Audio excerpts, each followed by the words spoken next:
Welcome to the Whiskey Vault. I'm Rex. I'm Daniel. He's a level 3 whiskey sommelier. He's a master mooch. And today we got like very old. Super old. Man, I mean, this is the oldest thing I've ever held. So old. The oldest thing in the world, and definitely not just old. An arbitrary word.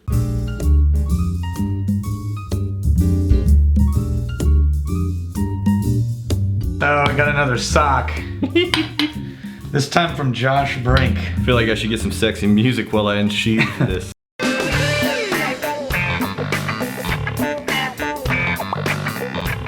And there's a note. So tube sock, we're starting a collection. Oh, it's a whole letter from Josh. Of tube socks, apparently. Josh Brink says, "This is Josh Brink." Thanks, Josh. Wanted to send this your way. It doesn't have the most complex flavors, but it's a great budget bourbon. Very old Barton. Yeah. It's crafted. Says so. He's a newlywed. Ah, congratulations. So didn't have a lot of room in the budget for bourbon. And yet he still sent us some bourbon. That's a magnificent bastard. Josh Brink and his wife Catherine. Josh Brink and his wife Catherine Brink. You magnificent bastard. And he says Catherine lets him watch the show every day because secretly she loves it. Lets him. He's learning so quickly. Yeah. Okay, so very old Barton is it's almost impossible to get outside of Kentucky. So it's one of those budget bourbons that they don't really distribute well. It's made in Bardstown. What legal standard is there to be called very old, Daniel? Well, actually, there's a lot of discussion about this. Yeah? Because there's not. Very old is not a legal term. So like ancient age isn't really ancient, right? I love this bottle though. Back in the day, it used to say 6-year-old, very old, which is still not very old. I mean, I have a 7-year-old. And I don't really think of him as very old. Not mature. Yeah, and even for bourbon. I have an 11 or 12-year-old. I have a 12 and a 7. You have a 12 and... Is he 12? I think he's 12. Yeah, so Jackson's 10. He's 12. Or 11.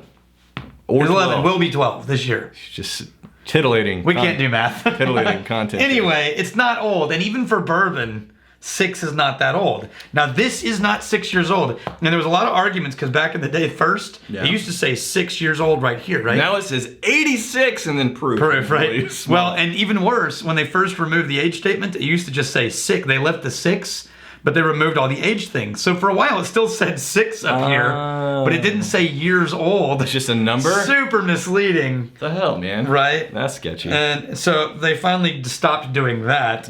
And see, these are the people that ruin it for the rest of us. It's totally true. Who they had to make all these rules to stop consumer confusion. Yeah. And now we're left with never mind. That's why we can't have nice things.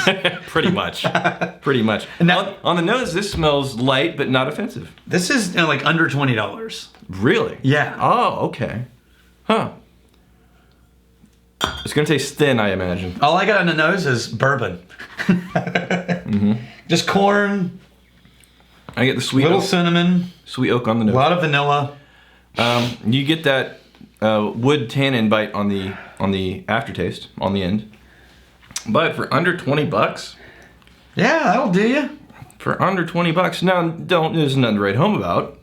Not, you know. I can control myself. Yeah, well done you. I can control myself, Daniel. Speaking of maturity.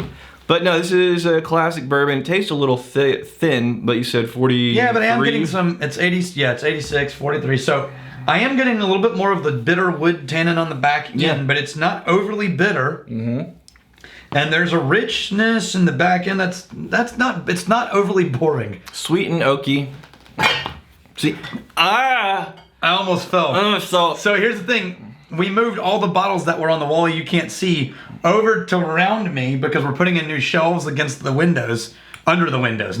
For all you people, not in the windows, under the windows, in the shade. But I have nowhere to go. I have not said anything, but here's why I also have self-control. Once again, a perfect example of an amazing level of self-control on my part. Come stand right here. What would happen if I just stuck out my arm and pushed back?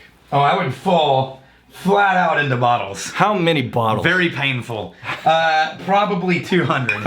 Probably 200 So bottles. the fact that I haven't, it's just one, two, then you're done. All right, I'm gonna compare this to another budget whiskey. And you know Old what else? Crow. You know what else? I would just need to set up the camera right there. Instant Whiskey Biscuits episode. I don't have to stay up late. It's 30 seconds long. 30 seconds long. It's just an animated GIF. Just That's all it is. you. I'm still not promising it won't happen. Depends on how well you behave. What did you see? No, already. Old Crow. You're begging to. It's sweeter. Old Crow is sweeter. I smell more sweetness on this. Well, we know this is at least 2. Actually, we know it's at least. This is probably. Yeah, on the taste. It's more sugary, This sweet. could be 4 years plus your old because it's not. Sugary, sweet on the taste. Got an age statement. Can I say this? I actually like the. Old Crow better? No. Yeah, I was gonna say I actually like this one better. Yeah, I actually like. For a budget one. Yeah, for a budget. At what point do you think the tipping point is? Because the diminishing returns, we talked about this on the last Biscuits episode, Right. which is an important episode, the 5 biggest whiskey taboos. If you haven't seen that yet, it's linked up here. Everybody should watch this. It's a really good one. So at what point, low or high? So I discussed my tipping, or my diminishing returns point. So Yeah, you spend $80. $80 is me. I know yours is a bit higher than that. What point of budget for a whiskey do you think you can get quality? Below which? No, you can get quality. Yeah, you get quality up to this point, and then everything you spend after that, yeah, it can be better quality, but it falls off a cliff or diminishing returns. The bang for your buck, though, where does that lie? In bourbon, it's different than in Scotch. Okay. So Scotch is in the 100 Really? to 150 range. Yeah. Because there's a lot of special edition stuff in the 150 that is magical. But once you get over 200 in Scotch, now we're playing for something else. Okay. Rarity, but not necessarily better, right? Yeah. In bourbon, I'm willing to spend in the 50 range before it's like, I don't know. I just have, I lump them all into whiskey. And the sweet spot for me is like $40, $45. Oh, yeah. I agree with that. Sweet spot, $40, $45 in Austin. Yeah, on bourbon, for me, the sweet spot's between 30 and 40.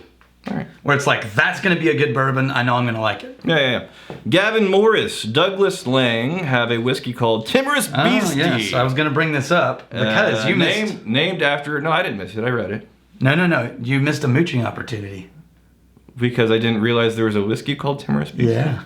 Named after the classic Burns poem. Would have been appropriate for this episode, but who's to pick and choose when you're a mooch? If you knew your Douglas Lang Scotch enough, you would have known there's a whiskey called Timorous Beastie that you could have demanded while reading the poem that has Timorous Beastie in it. Now that I think about it, I do remember it exists, and I do remember you poured it for me. It's too bad I don't have any. Yeah, you do. I have no idea what you're talking about. There's nothing on the... I know! He's pulling out the mooch necklace. It cannot be denied. Bear, where are you? Where are you when I need you? Daniel. No, the voice is back. I demand some timorous beastie, Daniel. Daniel. Yeah, so we can put it right in here. I'm not putting it in that glass. It is perfect. That's disgusting. It's perfectly clean. It has been cleaned with alcohol. That's almost turning into slightly opaque. It's really not. That glass. It's sock fibers. Yeah, no, that's fingerprints. I can see them. If you did a crime and left that behind, you'd be convicted even by a child detective. Don't worry. I'll buy you some time to go squirrel up this whiskey by reading a comment. So here's why I'm going to do it. Because I prefer Scotch to bourbon, and I'd rather be drinking Timorous Beastie right now. Sure, that's why. It's not the power of the mooch necklace. Uh-huh. Can't believe this is AJ. Can't believe that the distillery has no say in the retail pricing, right? Would love to hear more about that process. Great video, guys. So the laws vary state by state, but Texas is a 3-tier system, is that right? Yeah. But even without it, the ones who control... and by the way, Timorous Beastie is a blend of Highland whiskeys. Mm-hmm. Butterscotch and... Dalmore, Blair Athol, Glengarrick, Glen. It's not as sugary, fruity, sweet as I was expecting. Blood Ethel. So, Butterscotch and ooh. yeah.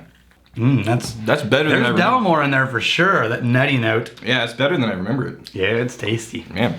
Okay, so here's what happens. I would say that retailers are in control, but also not at a certain level. So legally, as a distiller, we can't tell a retailer what to sell something at. However, we can decide not to allocate product for them through our distributors. Oh. Right?